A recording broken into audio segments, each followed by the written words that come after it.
everyone, this is John Paulo Garama from Aimabini Street by City Leyte, and now I will be going to execute 3 basic skills in volleyball. So let's go. The first skill is service.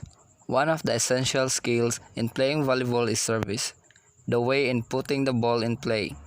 It could be considered as the first offense and earn a point out of it. There are 5 types of service.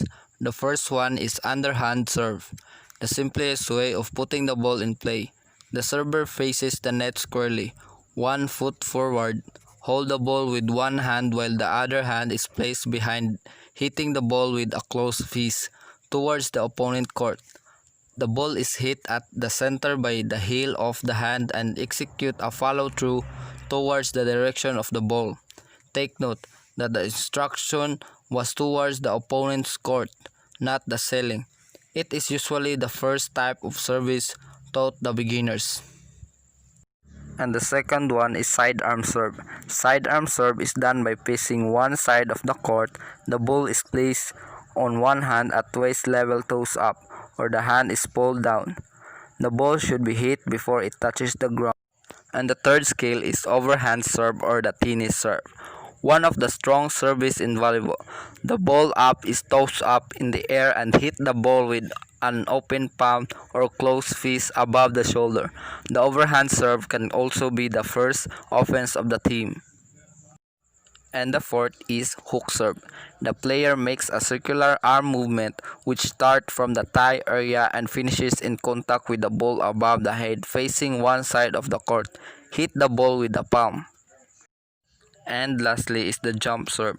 The ball is tossed very high several feet in front of the player. An approach is made, and player jumps to attack the ball. A firm wrist and follow-through keep control throughout the serve. The jump serve is challenging to execute and comes with lower accuracy. The amount of power and spin generated by a good jump serve is difficult for even great serve receiver to handle and return. The other skill is spike. One of the basic strategies for scoring a point is hitting the ball with maximum force at a robust downward angle in such a manner opponents cannot return it.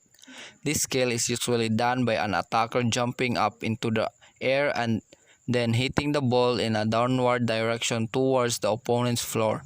There are 5 types of spike. The first one is hard driving spike.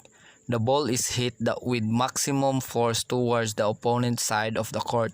Attackers swing the arm forward, throw the shoulder, elbow, hand, and snap the wrist towards the ball as quickly as possible.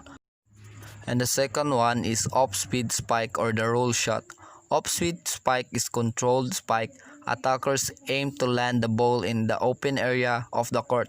The attackers has to slow down the arm swing and the wrist snap when contacting the ball with the heel of the open hand. And the third is standing spike or down ball. The attacker does not have to jump to execute a standing spike. Attackers aim to land the ball either forcefully or slowly in the opponent's court by a back row player.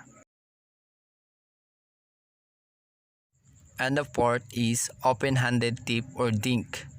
An open-handed tip is used to successfully deceive blockers of the opposite team and land the ball in the open area of the court. The attacker hits the ball softly with finger pads of an open hand to quickly make the ball drop down on the opponent's side. And lastly is the power tip. Attackers push or directed the ball downward with the fingertips. Attackers have more control over the ball and more likely to be called for a lift because of the prolonged contact.